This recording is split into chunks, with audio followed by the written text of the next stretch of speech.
नमस्कार दोस्तों, आज के हमारे इस वीडियो में हम आपके लिए संतोषी माता की व्रत कथा लेकर आए हैं। एक समय की बात है, एक बुढ़िया के 7 बेटे थे, जिनमें से 6 कमाते थे और एक ना कमाने वाला था। वो बुढ़िया 6 बेटों को अच्छा खाना बनाकर खिलाती, पर 7वें को उन सब का बचा कुचा झूठा खाना खिलाती थी। और वो भोला भाला अपनी माँ की इस चालाकी को समझ नहीं पाता था। एक दिन वो अपनी पत्नी से बोला, मेरी माँ मुझसे बहुत प्यार करती है। तो उसकी पत्नी बोली, वो तुम्हें सबका बचा कुचा खाना खिलाती है। इस बात पर उसे विश्वास नहीं हुआ। एक दिन वो छुपकर देखता है कि माँ अपने 6 बेटों को बड़े प्यार से कई प्रकार के व्यंजन बनाकर बड़े प्रेम से खिला रही है। जब वो 6 खाना खाकर उठ गए, तब माँ ने उनकी थालियों से झूठन इकट्ठी करी और उसके लिए थाली में परोस कर रख दी। जब वो घर आया तो माँ अपने सबसे छोटे लड़के से बोली, खाना खा ले। वो बोला, माँ मैं भोजन नहीं करूँगा, मैं तो परदेश जा रहा हूँ। माँ बोली, कल जाता आज ही चला जा। वो घर से निकल गया और गौशाला में पहुंचा, जहां उसकी पत्नी गोबर के उपले थाप रही थी। अपनी पत्नी के पास गया और बोला, मैं परदेश जा रहा हूँ, कुछ समय के बाद आऊंगा। तुम संतोष से रहना और अपने धर्म का पालन करना। इस पर उसकी पत्नी बोली, स्वामी आप आनंद से जाइए, मेरी चिंता मत करें, मैं तो राम भरोसे यहाँ रह लूंगी। ईश्वर आपकी सहायता करे। अपनी कोई निशानी मुझे दे दीजिए, जिसे देखकर मैं धीरज करती रहूंगी। इस पर वो बोला, मेरे पास इस अंगूठी के सिवा कुछ भी नहीं है, तुम ये रख लो और मुझे भी अपनी कोई निशानी दे दो। वो बोली, मेरे पास तो कुछ भी नहीं है, बस ये गोबर से भरे हाथ हैं। ये कहकर उसने अपने पति की पीठ पर गोबर के हाथ की थाप मार दी। वो चल दिया। चलते चलते वो दूर किसी नगर में पहुंचा और एक व्यापारी की दुकान पर जाकर बोला, भाई मुझे नौकरी पर रख लो। व्यापारी को नौकर की जरूरत थी, तो वो बोला, ठीक है, लेकिन तनख्वाह तुम्हारा काम देखकर ही बताऊंगा। वो वहीं रहने लगा और सुबह 7 बजे से रात को 9 बजे तक नौकरी करने लगा। थोड़े ही दिनों में वो व्यापारी का सारा लेन देन और हिसाब किताब करने लगा। कुछ ही समय में सेठ ने उसे आधे मुनाफे का हिस्सेदार बना दिया। 12 वर्षों में वो नामी सेठ बन गया। इधर उसकी पत्नी को सास और जेठानियां बड़ा कष्ट देने लगी। उसे लकड़ी लेने जंगल में भेजती, भूसे की रोटी देती, फूटे नारियल में पानी देती। वो बड़े कष्टों से जीवन बिता रही थी। एक दिन जब वो लकड़ी लेने जा रही थी, तो रास्ते में उसने देखा एक मंदिर में कुछ औरतें व्रत कर रही हैं और कथा सुन रही हैं। तो वो पूछने लगी, ये क्या व्रत कर रही हो? इसे करने से क्या होता है और ये कैसे करते हैं? तब एक स्त्री बोली, ये संतोषी माता का व्रत है, इसे करने से मनवांछित फल प्राप्त होता है और गरीबी, मन की चिंताएं, मुकदमे, कलह, रोग आदि सब नष्ट होते हैं। संतान सुख, धन, शांति और मनपसंद वर मिलता है और दूर गए पति के दर्शन होते हैं। उन्होंने उसे व्रत की विधि बता दी।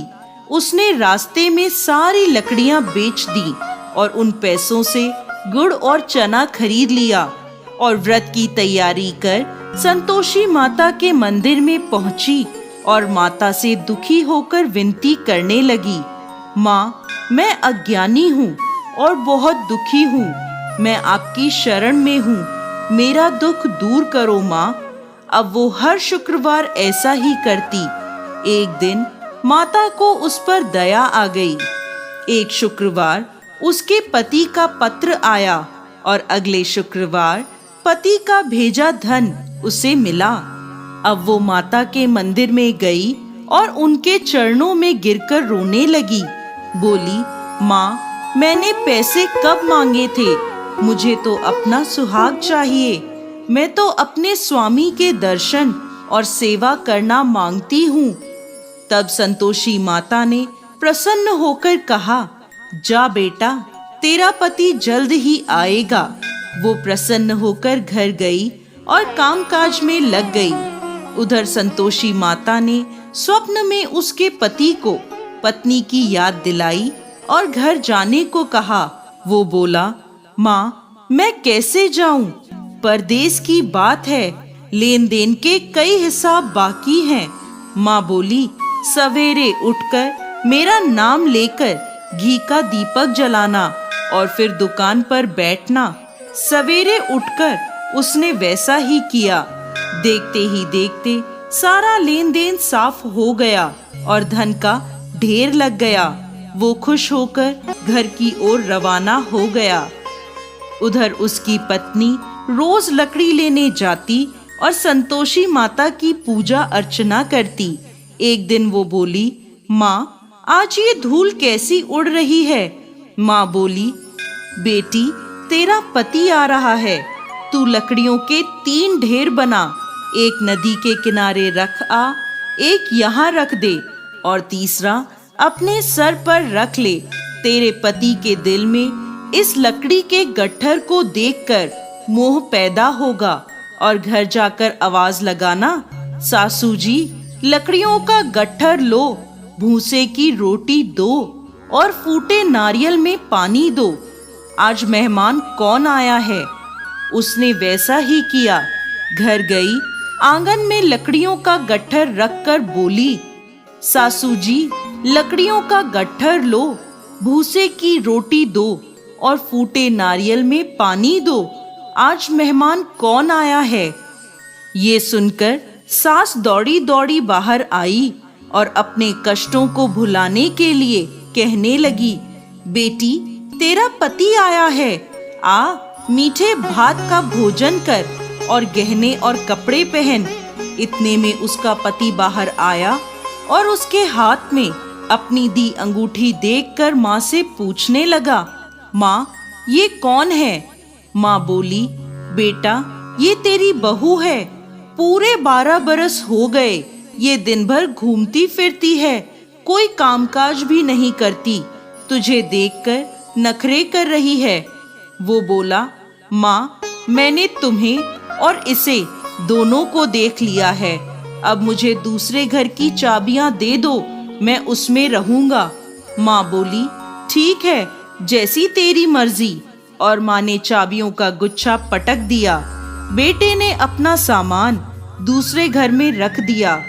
देखते ही देखते उनके राजा के समान ठाट बाट हो गए। अगला शुक्रवार आया।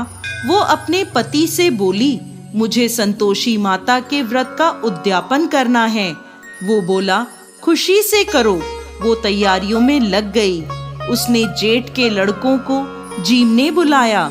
पीछे से जेठानियों ने अपने बच्चों को सिखा दिया, तुम खाने के बाद खटाई मांगना, जिससे उसका उद्यापन पूरा ना हो। लड़कों ने जीमते ही खटाई मांगी। तब वो बोली, नहीं नहीं, खटाई मैं नहीं दे सकती, ये संतोषी माता का प्रसाद है। लड़के बोले, तो फिर पैसे दे दो। भोली भाली समझ नहीं सकी और उन्हें पैसे दे दिए। वो उन पैसों से खटाई लेकर खाने लगे। इस पर संतोषी माता क्रोधित हो गईं। राजा के दूत उसके पति को पकड़कर ले गए। वो बेचारी रोती हुई माता के मंदिर में गई और बोली, माता, ये क्या किया? माता बोली, पुत्री, मुझे दुख है कि तुमने अभिमान करके मेरा व्रत तोड़ा है और इतनी जल्दी सब भूल गई। वो बोली, माता, मैंने तो कुछ गलत नहीं किया। मैंने भूल से लड़कों को पैसे दे दिए। मुझे क्षमा करो, मैं दोबारा तुम्हारा उद्यापन करूंगी। माता बोली, जा, तेरा पति रास्ते में आता हुआ मिलेगा। वो चली गई। रास्ते में उसे उसका पति आता हुआ दिखा। उसके पूछने पर बोला, राजा ने मुझे मिलने के लिए बुलाया था। अगले शुक्रवार उसने फिर उद्यापन किया। जेठ के लड़कों को बुलाया। जेठानियों ने फिर उन्हें सिखा दिया। लड़के भोजन के पहले बोले, खटाई मिलेगी? तब वो बोली, खटाई नहीं मिलेगी। अब उसने ब्राह्मण के लड़कों को बुलाकर भोजन कराया और दक्षिणा दी।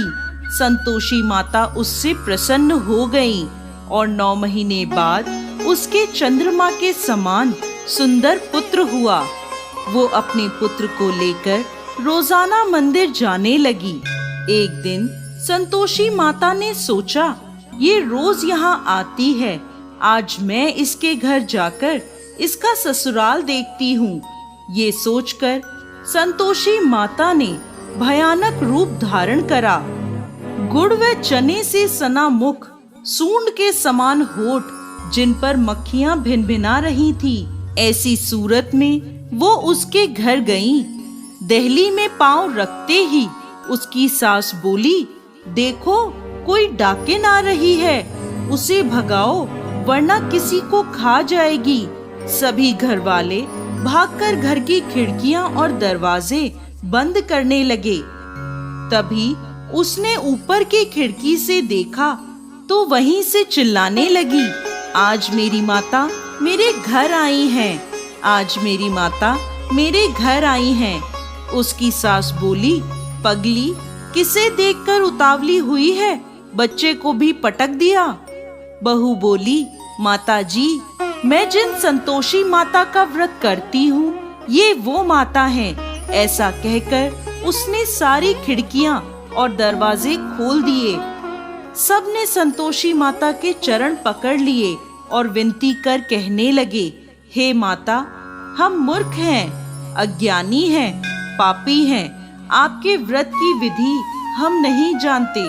आपका व्रत भंग कर हमने बहुत बड़ा अपराध किया है। हे जगत माता, हमारा अपराध क्षमा करें। माता बहुत खुश हुई। हे संतोषी माता, जिस प्रकार आपने बहू को फल दिया, वैसा ही इस कहानी को कहते, सुनते और हुंकार भरते सबको देना। दोस्तों, संतोषी माता को संतोष, सुख, शांति और वैभव की माता के रूप में पूजा जाता है। माता संतोषी भगवान श्री गणेश की पुत्री हैं। इनका यह व्रत करने से धन, विवाह, संतान आदि भौतिक सुखों में वृद्धि होती है। ये व्रत शुक्ल पक्ष के प्रथम शुक्रवार से शुरू होता है और 16 शुक्रवार तक व्रत कर इसका उद्यापन किया जाता है। गुड़ और चने का भोग माता को लगाया जाता है। ये व्रत करने वालों को खट्टी चीजों को ना ही खाना चाहिए और ना ही हाथ लगाना चाहिए। बोलिए संतोषी माता की